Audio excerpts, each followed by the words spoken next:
Okay, Ma, good morning to all of you.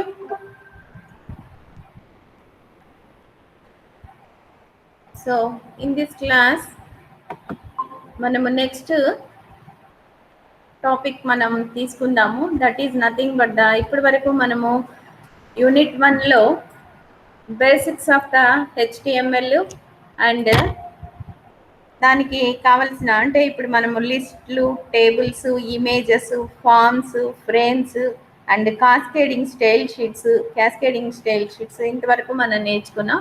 And మన next topic is nothing but the JavaScript, introduction to the Java scripts.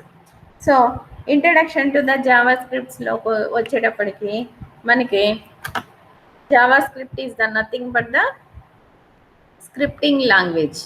Introduction to JavaScript ఎందుకుని మనం నేర్చుకోవాల్సి వస్తుంది అని అంటే, మనం ఇప్పటి వరకు కూడా నేర్చుకున్నవన్నీ కూడా స్టాటిక్ వెబ్ పేజెస్ని క్రియేట్ చేయడం మనము నేర్చుకున్నాము. సో ఈ స్టాటిక్ వెబ్ పేజెస్తో పాటు మనకి కొంత డైనమిక్ వెబ్ పేజెస్ని కూడా క్రియేట్ చేసుకోవాల్సిన అవసరం ఉందన్నమాట. సో డైనమిక్ వెబ్ పేజెస్ని క్రియేట్ చేసుకోవాలి అని అంటే మనకి ఈ స్క్రిప్టింగ్ లాంగ్వేజ్ అవసరం అవుతుంది అనమాట. సో ఈ స్క్రిప్టింగ్ లాంగ్వేజ్ ఎలాగా అవసరం అవుతుంది అని అంటే, మనం ఏదైనా ఇన్ఫర్మేషన్ని ఈ స్క్రిప్టింగ్ లాంగ్వేజ్ యూజ్ చేసుకుని మనం ఇన్ఫర్మేషన్ని మనం అందులోకి తీసుకోవడానికి మనకి ఇది ఉపయోగపడుతుంది. కాబట్టి ఇప్పుడు మనం దీనిలో తీసుకున్నాం. ఇప్పటి వరకు మనం ఏంటి చూసింది? Dynamic HTML. అసలు ఇందులో డైనమిక్ హెచ్టిఎంఎల్ అంటే ఏంటి అని అంటే నథింగ్ బట్ ద ఇక్కడ కంటెంట్ ఏదైతే ఫార్మేట్ చేస్తున్నామో హెచ్టిఎల్ నుంచి అది cascading style sheets and scripting languages and document object models DOM అనమాట.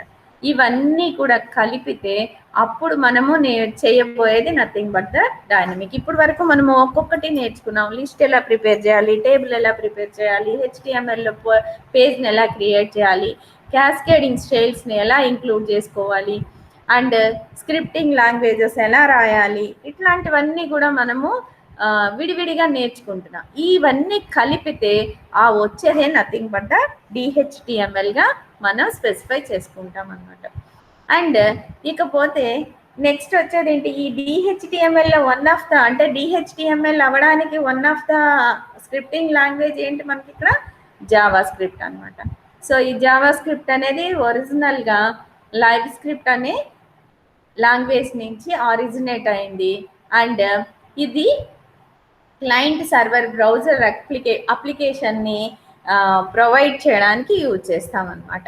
సో జావా స్క్రిప్ట్ అనేది సింపుల్ లాంగ్వేజ్. జావా లాగా కాంప్లికేటెడ్గా ఏం ఉండదు. ఇది చాలా simple language and only suitable for the simple టాస్క్స్కి మాత్రం ఇది సూటబుల్ అవుతుంది అనమాట.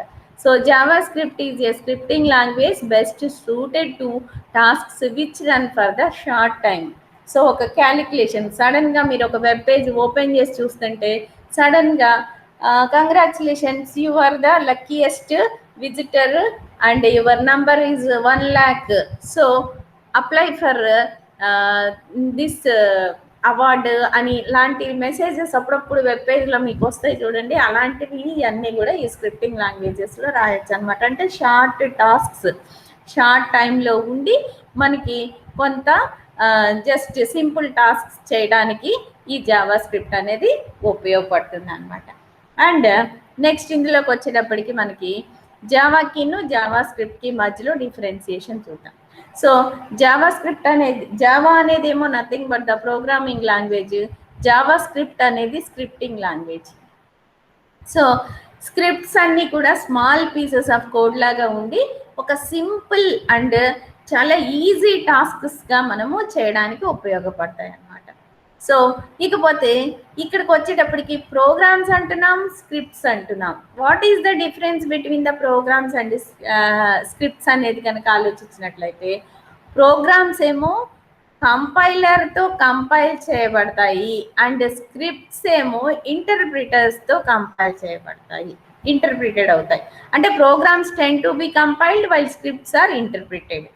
So programs can be run by the operating system of the computer, scripts are run by the interpreter. So కాబట్టి ఇక్కడ ఈ డిఫరెన్సెస్ మీరు అర్థం చేసుకోవాలన్నమాట. ప్రోగ్రామ్స్ ఏమో కంపైల్ అవుతాయి అండ్ స్క్రిప్ట్స్ ఏమో ఇంటర్ప్రిట్ అవుతాయి. ప్రోగ్రామ్స్ ఏమో ఆపరేటింగ్ సిస్టమ్తో రన్ చేయబడతాయి and scripts are run by the interpreter. So ఇక్కడికి వచ్చేటప్పటికి ఇంకా డిఫరెన్సెస్ ఏంటి అని అంటే, ప్రోగ్రామ్స్ అన్ని కూడా when programs are compiled they are hardware and operating system specific and they are to be compiled separately for every platform on which they will execute. కానీ జావా స్క్రిప్ట్లోకి వచ్చేటప్పటికి ప్లాట్ఫామ్ ఇండిపెండెంట్గా ఉంటుంది, ఎక్కడైనా సరే ఇది రన్ అవుతుంది. సో అందుకనే మనం దీన్ని ఎక్కడ కావాలంటే అక్కడ వాడుకోవడానికి ఉంటుంది. సో అవి డిపెండెంట్, అవి ప్లాట్ఫామ్ స్పెసిఫిక్గా ఉంటాయి ప్రోగ్రామ్స్ అన్నీ కూడా. సో కంపైలర్స్ ఉంటేనే అప్పుడు ఆ ప్రోగ్రామ్స్ కంపైలర్ అవుతాయి. ఆ హార్డ్వేర్ ఆపరేటింగ్ సిస్టమ్ ఇవన్నీ స్పెసిఫిక్గా ఉంటుంది వాటన్నిటికీ కూడా. జావా స్క్రిప్ట్కి అలాంటి స్పెసిఫికేషన్స్ ఏమీ ఉండవన్నమాట. అందుకనే Java script is platform independent and can be run everywhere అని చెప్పి మనం చెప్తాం అన్నమాట. సో ఇకపోతే నెక్స్ట్ టాపిక్లో మనము అసలు బెనిఫిట్స్ ఏంటి, what are the benefits and the problems with the JavaScript అనేది కూడా మనం తెలుసుకోవాలి. సో జావా స్క్రిప్ట్కి చూసుకున్నట్లయితే నంబర్ ఆఫ్ బెనిఫిట్స్ ఉంటాయి. అసలు దీని మెయిన్ పర్పస్ మనం ఫస్ట్లో అనుకున్నట్లు వెబ్సైట్ని డైనమిక్గా చేయడానికి జావా స్క్రిప్ట్ని వాడతాం. సో కాబట్టి ఇప్పటి వరకు మనం అన్ని స్టాటిక్ పేజెస్ నేర్చుకున్నాము, ఇప్పుడు డైనమిక్ చేయాలి అని అంటే మనం స్క్రిప్టింగ్ లాంగ్వేజ్ గురించి నేర్చుకున్నాము అనేది ఫస్ట్ వర్డ్ మనం ఈ టాపిక్ మాట్లాడుకున్నప్పుడు. సో కాబట్టి JavaScript plays a major role in making the website dynamic. కాబట్టి the big benefit of the JavaScript is to make the website dynamic. ఇకపోతే it is widely supported by the web browsers. ఏ web బ్రౌజర్లోనైనా దీన్ని use చేసుకోవచ్చు. And it gives to the document objects and can manipulate most of them. Access ఇస్తుంది document objects అన్నిటికీ కూడా. It gives the access and manipulate most of them, manipulate చేస్తుంది. And JavaScript can provide animations with less download time. Animations పెట్టినా కూడా less download టైంలో Java script ఆ యానిమేషన్స్ని provide చేస్తుంది. And JavaScript can associate with many multimedia data types. So A type of multimedia, ఇక్కడ మనకి చాలా data types మనం వాడుతూ ఉన్నాం కదా, అలాంటి ఏ డేటా టైప్నైనా కూడా అసోసియేట్ అయ్యి అది వర్క్ చేస్తుంది అన్నమాట. జావా స్క్రిప్ట్ వర్క్ చేస్తుంది. And special plugins is not needed for web servers to use Java script. So దీనికోసం స్పెషల్ ప్లగ్ఇన్స్ అన్నీ కూడా ఏం అవసరం లేదు. అండ్ వెబ్ సర్వర్స్ని అంటే వెబ్ సర్వర్స్ మామూలుగా వేరే ఏదైనా అప్లికేషన్ మనము చేయాలి అని అంటే ఒక్కొక్కసారి అది డౌన్లోడ్ అవ్వట్లేదు, యూ నీడ్ ప్లగ్ఇన్స్ డౌన్లోడ్ చేసుకోండి అని ఇలాంటి మెసేజెస్ మనకి వస్తూ ఉంటాయి. కానీ ఇక్కడ వెబ్ సర్వర్స్కి జావా స్క్రిప్ట్ యూజ్ చేసిన స్క్రిప్ట్స్ ఏమైనా వాళ్ళ వెబ్ పేజ్లో ఉన్నా కూడా no need to download the special plugins.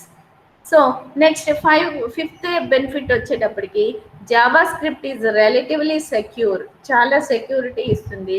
And JavaScript can neither read from your local hard drive nor write it and can not get virus infection directly from the JavaScript. So మన మామూలు programmes తీసుకుంటే ఒక్కొక్కసారి మన virus attack అయింది అనుకుంటాం, కానీ దీనిలో అలాంటి ప్రాబ్లమ్స్ కూడా ఏమీ ఉండవు అనమాట. రిలేటివ్లీ ఇట్ ఈస్ ఏమని చెప్పచ్చు, సెక్యూర్డ్ అని చెప్పచ్చు. Okay.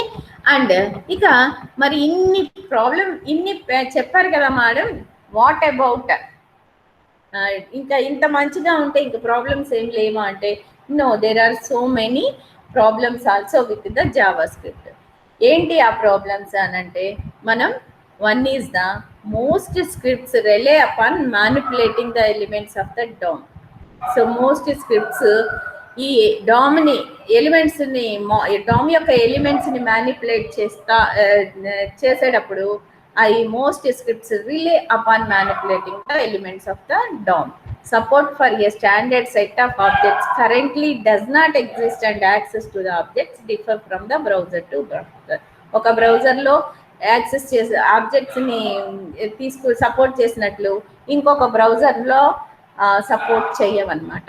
If script does not work then web page will be useless. ఈ స్క్రిప్ట్ కనుక పని చేయకపోతే మొత్తం వెబ్ పేజ్ యూజ్లెస్గా అయిపోతుంది. Because of the problems of broken scripts many web servers disable JavaScript supporting their browser. So ఈ problems ఉండడం వలన, ఈ బ్రోకెన్ స్క్రిప్ట్ ఉండడం వలన many of the web servers ఎవరైతే వెబ్ ఈ ఇన్ఫర్మేషన్ని సర్ఫింగ్ చేస్తూ ఉంటారో వాళ్ళందరూ కూడా జావా స్క్రిప్ట్ సపోర్ట్ని డిజేబుల్ చేసుకుంటూ ఉంటారు.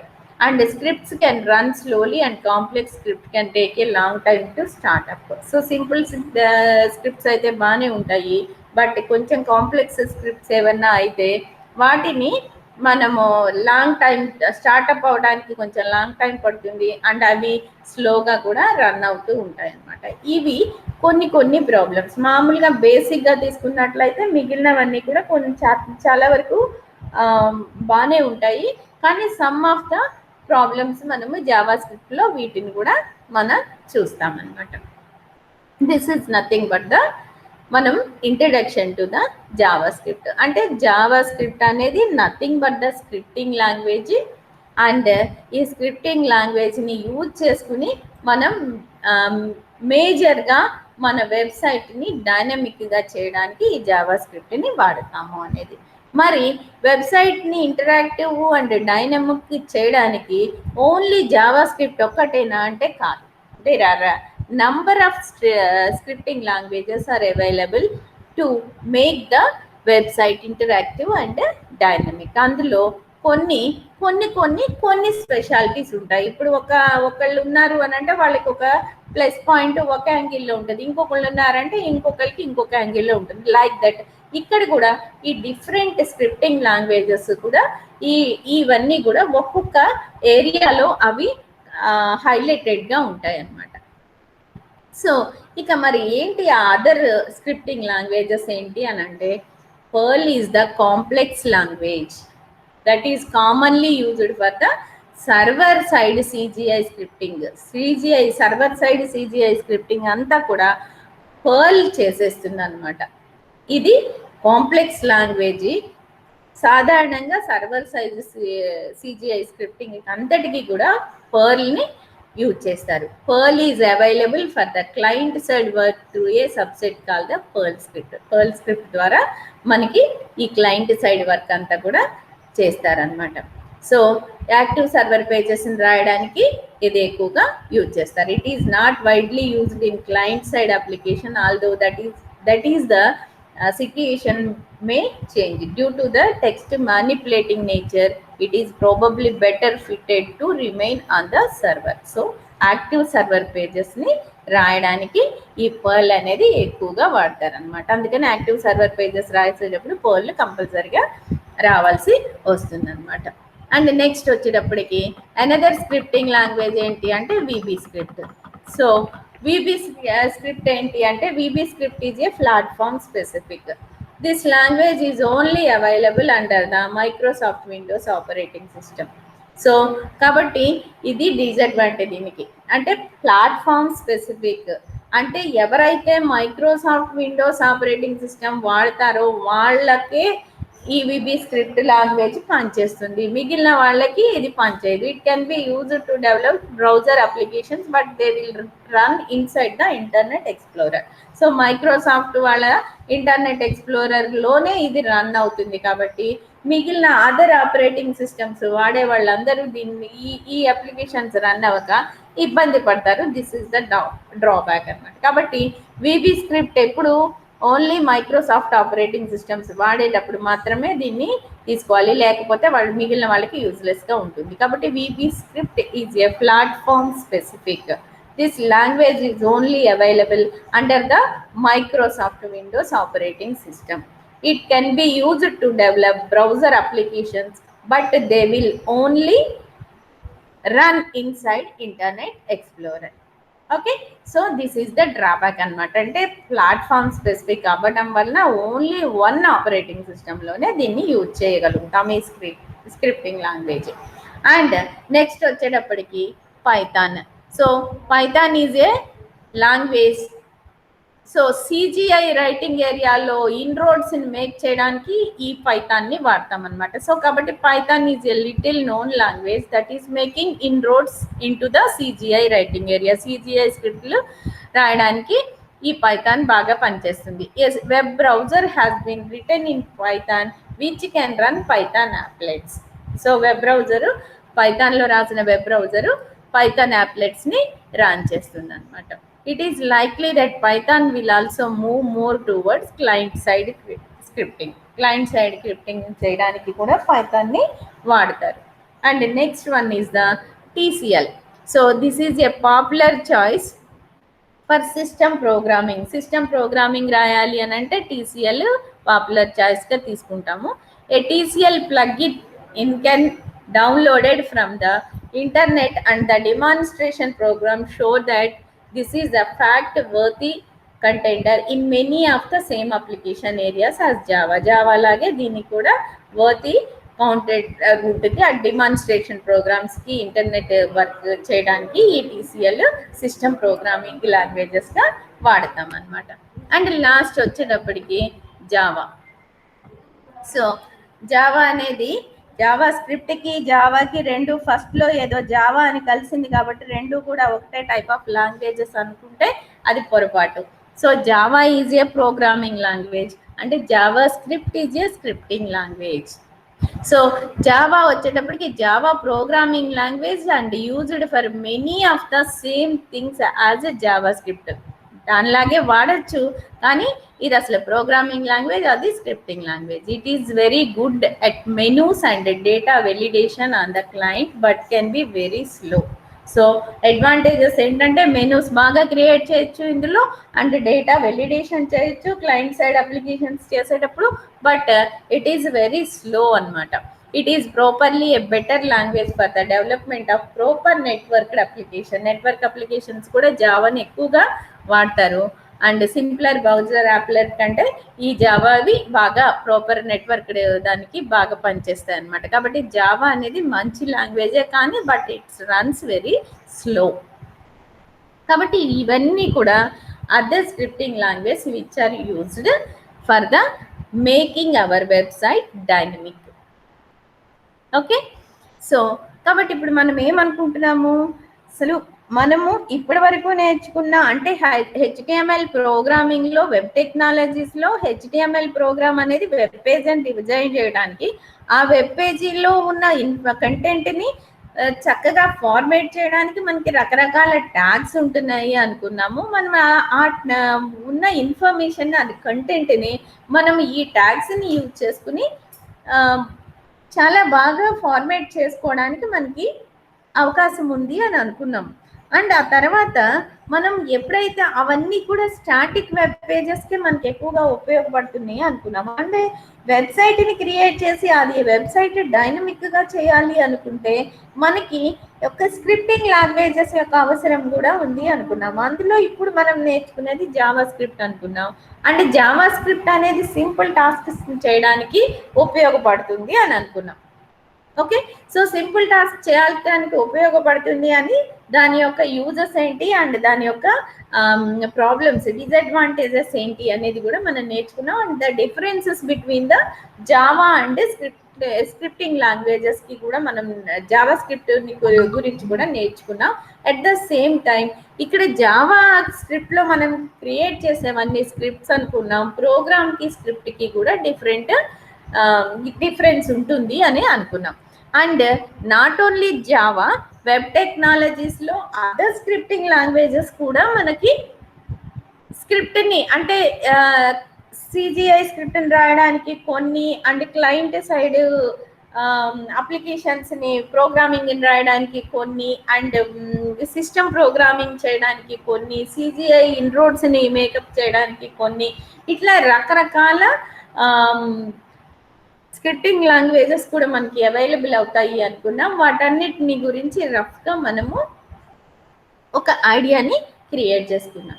అండ్ నెక్స్ట్ వచ్చేటప్పటికి జావా స్క్రిప్ట్లో బేసిక్ ఏంటి, అసలు జావా స్క్రిప్ట్స్ ఏముంటుంది జావా స్క్రిప్ట్స్లో, అసలు ఎందుకు రాస్తాం, దాని సింటాక్స్ ఎలా ఉంటుంది, ఇవన్నీ కూడా మనం జావా స్క్రిప్ట్ బేసిక్స్గా మనం నేర్చుకుంటాం అనమాట. సో జావా స్క్రిప్ట్లో యూజ్ చేసుకుని మనం ప్రోగ్రామ్స్ రాస్తాం. సో ఈ ప్రోగ్రామ్స్ ఎలా ఉంటాయి అంటే జస్ట్ లైక్ సి ప్రోగ్రామ్స్ ఎలా ఉంటాయో అలాగే ఉంటాయి జావా స్క్రిప్ట్ ప్రోగ్రామ్స్ కూడా. కాబట్టి JavaScript programs contains variable objects and functions.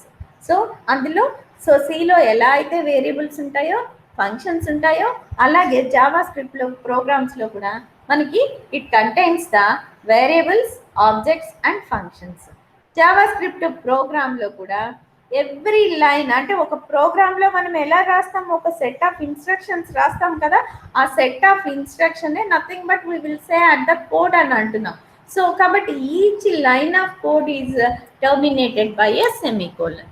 So Java స్క్రిప్ట్లో కూడా మనము కోడ్ని లైన్స్గా రాసుకుంటాము and each line of instruction or each line of code is terminated by the semicolon అనమాట. అండ్ నెక్స్ట్ ఇక్కడ blocks of code must be surrounded by a curly brackets. మనము ఒక సెట్ ఆఫ్ కోడ్ని కనుక ఒక బ్లాక్గా డిక్లేర్ చేసుకుంటే మనం ఆ బ్లాక్ని సరౌండ్ చేస్తాం అనమాట ఫ్లవర్ బ్రాకెట్స్తో. సో ఎప్పుడైతే ఒక block of code surrounded by the curly brackets మనం దాన్ని బ్లాక్గా చెప్తాం. A block of code is a set of instructions that are to be executed together as a unit.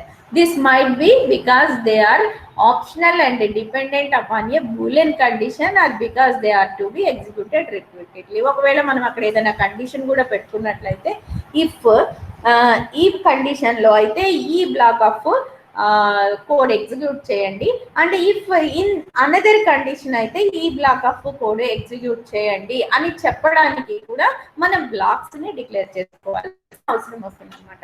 కాబట్టి block consisting of one or more sets of one or more lines of instructions అని కానీ లేకపోతే one are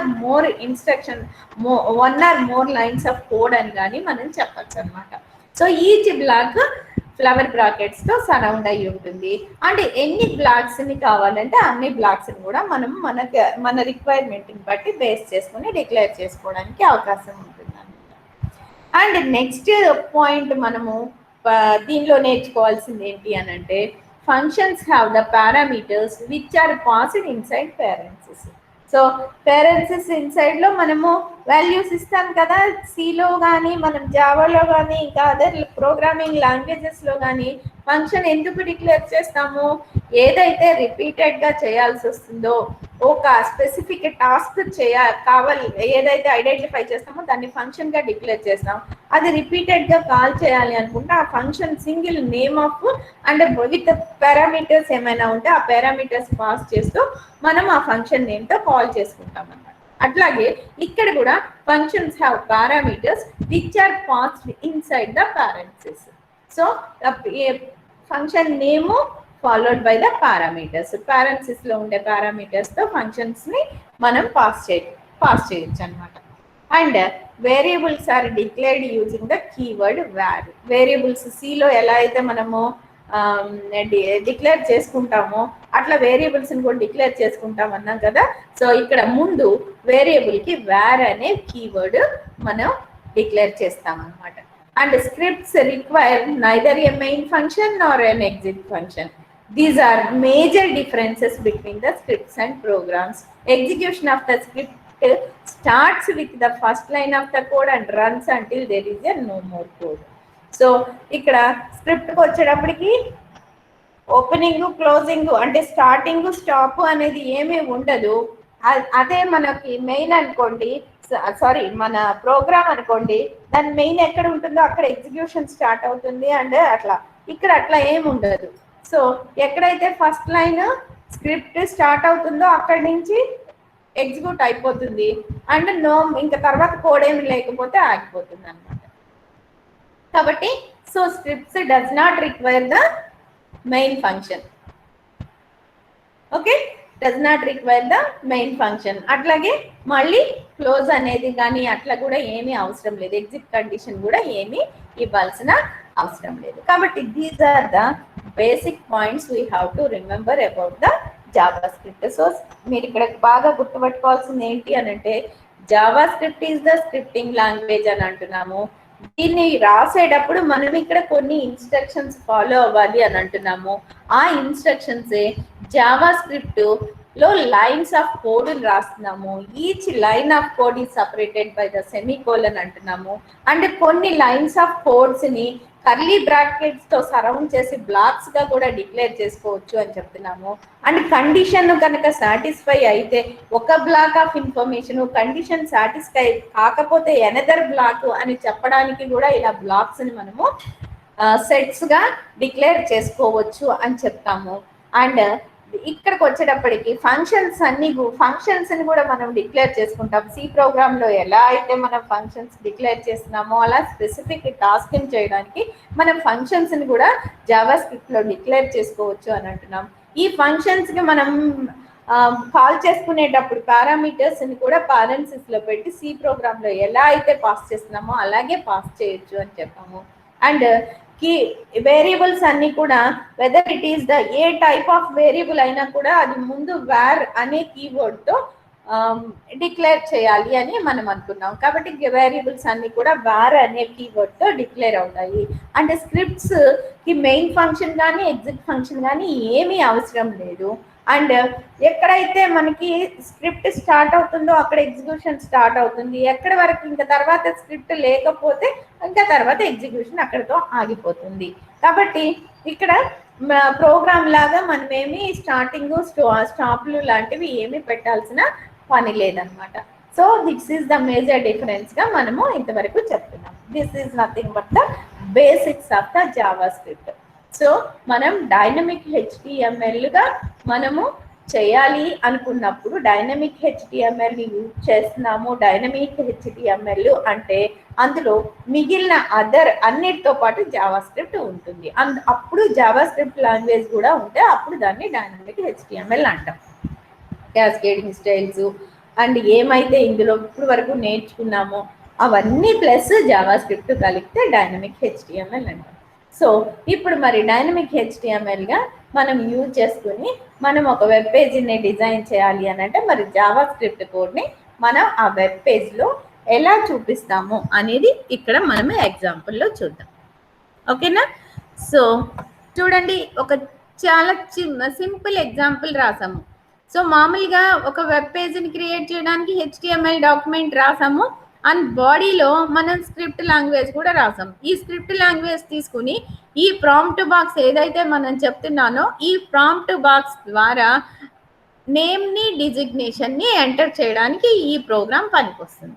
so కాబట్టి ఇక్కడ మనం include చేయడము అంటే HTML కోడ్లోనే మనము జావా స్క్రిప్ట్ని ఇంక్లూడ్ చేసుకోవాలి. కాకపోతే జావా స్క్రిప్ట్ని ఇంక్లూడ్ చేసుకునేటప్పుడు మనం ఏమి ఇక్కడ రాస్తున్నాము, స్క్రిప్ట్ అనే ట్యాగ్ని రాస్తున్నాము అండ్ బ్రౌజర్ అండర్స్టాండ్ అవడానికి language is equal to JavaScript అని ఇస్తున్నాం. Okay, this is the first line which we have to enter. అంటే మనము ఎప్పుడైతే జావా స్క్రిప్ట్ని మనము మన హెచ్టిఎంఎల్ కోడ్లో ఇంక్లూడ్ చేసుకున్నాము అని అనుకుంటామో ఫస్ట్ మనం రాయాల్సింది స్క్రిప్ట్ ట్యాగ్.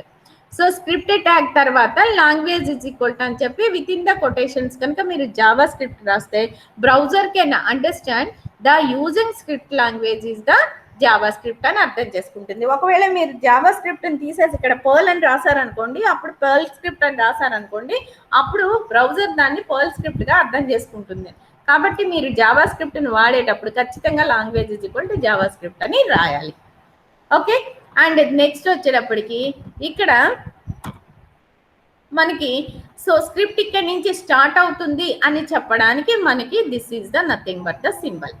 సో ఏంటా symbol? Less than exclamation mark and 2 hyphens. So script అక్కడి నుంచి స్టార్ట్ అవుతుంది. అండ్ నెక్స్ట్ మనం ఏం చెప్తున్నాము, వేరియబుల్గా డిక్లేర్ చేస్తున్నాం. వేరియబుల్స్ అన్నీ కూడా ఏమైతే మనం ఇక్కడ వేరియబుల్స్ని వాడుతున్నామో ఆ వేరియబుల్స్ అన్నీ కూడా కీవర్డ్ వార్తో డిక్లేర్ చేస్తాము అని చెప్పాము. కాబట్టి వార్ నేము, వార్ డెసిగ్నేషన్. సో ఇక్కడ మనం నేమ్ని యాక్సెప్ట్ చేయదలుచుకున్నాము అంటే డిజిగ్నేషన్ యాక్సెప్ట్ చేయదలుచుకున్నాము. కాబట్టి వార్ నేమ్ అంటున్నాం, వార్ డిజిగ్నేషన్ అంటున్నాం. So name is equal to nothing but ఇక్కడ మనం ప్రాంప్ట్గా అంటే ప్రాంప్ట్ అనే బాక్స్లో మనము మన నేమ్ని ఎంటర్ చేసుకోవాలి అని అనుకున్నాం. కాబట్టి name is equal to prompt and మనం విత్ ఇన్ ద పారెన్సిస్ ఏమైతే ఆ బాక్స్లో మనము ఎంటర్ చేయడానికి మనకు అర్థం అవ్వాలో ఆ టెక్స్ట్ డిస్ప్లే అవ్వడానికి ఎంటర్ యువర్ నేమ్ అని ఇచ్చాము. తర్వాత మనం ఇచ్చే పేరుని తీసుకోవడానికి బ్లాంక్ కొటేషన్స్ ఇవ్వాలి కంపల్సరిగా. సో అప్పుడు ఆ ప్రాంప్ట్ అనేది ఏం చేస్తుంది అని అంటే ఒక బాక్స్ని అక్కడ డిజైన్ చేస్తుంది. ఆ బాక్స్లో ఎంటర్ యువర్ నేమ్ అనే టెక్స్ట్ని డిస్ప్లే చేస్తుంది. అండ్ మీకు ఒక బాక్స్ని క్రియేట్ చేసి ఆ బాక్స్లో మీరు ఇక్కడ ఇవ్వబోయే ఇది మనం ఇచ్చే ఇన్పుట్కి యాక్సెప్ట్ చేయడానికి బ్లాంక్ కోడ్స్ మనం ఇస్తున్నాం అనమాట. అండ్ ఇక్కడ చూడండి ఎవ్రీ లైన్ ఎలా ఉంది మనకి ఒక ఇన్స్ట్రక్షన్. ఈ code separated by the semicolon. మనం ఫస్ట్ ఇందాక అనుకున్నాం each line is separated by the semicolon. So కాబట్టి చూడండి ఎవ్రీ లైన్ ఇన్స్ట్రక్షన్ లైన్ కూడా separated by the semicolon and variables are declared by the keyword var. So ఆ rules ప్రకారమే మనం ఇక్కడ క్రియేట్ చేసాం. క్రియేట్ చేసిన తర్వాత next designation is equal to prompt enter your designation అని ఇచ్చి విత్ ఇన్ ద కొటేషన్స్ ఇచ్చాం. సో ఇచ్చిన తర్వాత నెక్స్ట్ మనం వాటిని రాయాలి అనుకుంటే document dot write LN name, document dot write LN designation అన్న. సో ఇక్కడ డాక్యుమెంట్ డాట్ రైట్ ఎల్ఎన్ అనేది ఏం చేస్తుంది, that is nothing but the డాక్యుమెంట్ని తీసుకుని ఆ అనే ఆబ్జెక్ట్ ద్వారా మనకి ఇక్కడ ప్రింట్ చేస్తుంది అనమాట. ఆ ప్రింట్ అవ్వడానికి మనము రైట్ ఎల్ఎన్ స్టేట్మెంట్ ఇస్తున్నాము. అండ్ ఏం ప్రింట్ అవ్వాలి, దట్ వేరియబుల్ నేమ్ ప్రింట్ అవ్వాలి. నేమ్ అనే వేరియబుల్ ప్రింట్ అవ్వాలి. కాబట్టి నేమ్లో ఏమైతే మనం బాక్స్లో ఇస్తామో that will be printed there. అంటే ఇన్స్టెంట్గా మనం ఇచ్చిన అప్పటికప్పుడు మనం ఏమైతే ఎంటర్ చేస్తున్నామో అది అక్కడ తీసుకుని ఆ నేమ్ని అక్కడ ప్రింట్ చేస్తుంది. అలాగే నెక్స్ట్ లైన్లోకి వచ్చేటప్పటికి document dot write LN designation అంటున్నాం. So document dot write LN designation అంటున్నాం. కానీ ఇక్కడ ఏం చేస్తుంది, ఈ డిజిగ్నేషన్ ఏదైతే మనం ఆ పైన ప్రాంప్ట్ బాక్స్లో ఇస్తున్నామో ఆ డిజిగ్నేషన్ని తీసుకుని అది ఇక్కడ ప్రింట్ చేస్తుంది అనమాట. సో మనం ఈ లైన్ ఎందుకు యూజ్ చేస్తున్నాము, for showing the close of the program. So కాబట్టి slash slash hyphen hyphen and greater than symbol అనేది స్క్రిప్ట్ అక్కడ స్టార్ట్ అయింది. దిస్ ఈస్ ద ఇక్కడ స్క్రిప్ట్ స్టార్ట్ అయింది అండ్ ఇక్కడ స్క్రిప్ట్ ఎండ్ అయింది అనేది రిప్రజెంట్ చేయడానికి కావాల్సిన సింబల్, అంతే, అంతగా మించి ఇంకేం లేదు. అండ్ నెక్స్ట్ స్క్రిప్ట్ ట్యాగ్ని క్లోజ్ చేసేస్తున్నాం. సో కాబట్టి ఇక్కడి నుంచి ఇక్కడికి స్క్రిప్ట్ ఏ స్క్రిప్ట్ అయితే మనం ఎంటర్ చేస్తున్నామో that script is surrounded by the opening and closing tags of the script. Next బాడీని క్లోజ్ చేసేస్తున్నాం అండ్ HTMLని క్లోజ్ చేస్తున్నాం. And then we will get the output like this. ఎలా వస్తుంది, when we run on this the screen, ఇదిగోండి prompt box ఇచ్చాం కాబట్టి so prompt box open అయింది అండ్ ఆ ప్రాంప్ట్ బాక్స్లో మనం అక్కడ ఎంటర్ ద నేమ్ అన్నాం, అది ఇక్కడ వచ్చింది. అండ్ నెక్స్ట్ ఇదేమో పేరు యాక్సెప్ట్ చేసింది. మనం ఓకే క్లిక్ చేసినట్లయితే మళ్ళీ వెంటనే ఇంకో ప్రాంప్ట్ బాక్స్ కూడా అడిగాం కదా డిజిగ్నేషన్కి. సో ప్రాంప్ట్ బాక్స్ ఓపెన్ అవుతుంది అండ్ తీసుకుంటుంది. ఆ తర్వాత ఓకే కనుక క్లిక్ చేసినట్లయితే రెండు తీసుకుని మనం ఆ తర్వాత ఏమన్నాము, document dot write LN name and designation అన్నాం కాబట్టి సో నేమ్ అండ్ డిజిగ్నేషన్ని మనకి ఇక్కడ ప్రింట్ చేస్తుంది అనమాట. Okay, so when we execute all this మనకి అలా మన దగ్గర నుంచి ఇన్ఫర్మేషన్ తీసుకుని రెడీమేడ్గా అప్పటికప్పుడు డైనమిక్గా ఆ ఇన్ఫర్మేషన్ని తీసుకుని అవి మనకి ప్రింట్ చేయడానికి ఉపయోగించేదే nothing but the JavaScript. So ఇప్పుడు ఎలా అయితే మనకి ఇక్కడ దగ్గర నుంచి ఇన్ఫర్మేషన్ తీసుకుని ప్రింట్ చేస్తుందో అలాగే డైనమిక్ వెబ్సైట్లో మనం ఇచ్చే ఇన్ఫర్మేషన్ని కూడా తీసుకుంటుంది అండ్ మనము ఏదైనా ఇన్ఫర్మేషన్ ఇస్తే అది తీసుకుని దాన్ని మళ్ళీ అవసరమైతే మళ్ళీ రిట్రీవ్ చేసి మనకి ప్రొడ్యూస్ చేస్తుంది. దట్ ఈజ్ ఎప్పుడైతే ఇట్లా ఇన్ఫర్మేషన్ తీసుకుని మళ్ళీ ప్రొడ్యూస్ చేస్తుందో అప్పుడు మనం దాన్ని వెబ్సైట్ని డైనమిక్గా మనం చెప్తున్నాం అన్నమాట. ఓకే, సో కాబట్టి ఇట్లా అందుకనే మనము జావా స్క్రిప్ట్ ఎందుకు నేర్చుకుంటున్నాము అని అంటే మేకింగ్ ద వెబ్సైట్ డైనమిక్ అని చెప్పడానికి మనం జావా స్క్రిప్ట్ నేర్చుకుంటున్నాం. అంటే వెబ్సైట్ని డైనమిక్గా చేయడానికి ఉపయోగపడుతుంది కాబట్టి జావా స్క్రిప్ట్ని మనం నేర్చుకుంటున్నాం. this is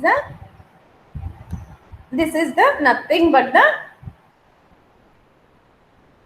basics of the JavaScript. అంటే జావాస్క్రిప్ట్ అంటే ఏంటి, జావాస్క్రిప్ట్ యొక్క జస్ట్ హిస్టరీ ఏంటి, అండ్ దానిలో మనకి ఏమైతే సింపుల్ రూల్స్ మనం ఫాలో అవుతున్నామో, and one of the simple example ఏంటి, ఆ ఎగ్జాంపుల్ ఇచ్చినప్పుడు మన దగ్గర నుంచి ఇన్ఫర్మేషన్ ఎలా తీసుకుంది, అండ్ ఆ ఎగ్జాంపుల్ తో మనము ఆ తీసుకున్న ఇన్ఫర్మేషన్ని కూడా మళ్ళీ అప్పటికప్పుడు ఇచ్చిన ఇన్ఫర్మేషన్ అప్పటికప్పుడు మళ్ళీ మన స్క్రీన్ మీద చూపించేలాగా ఎలా ప్రింట్ చేయగలుగుతున్నాము అనే ఒక సింపుల్ ఎగ్జాంపుల్ని మనము ఇవాళ జావాస్క్రిప్ట్ ఇంట్రడక్షన్ టు ద జావాస్క్రిప్ట్లో చూసాం.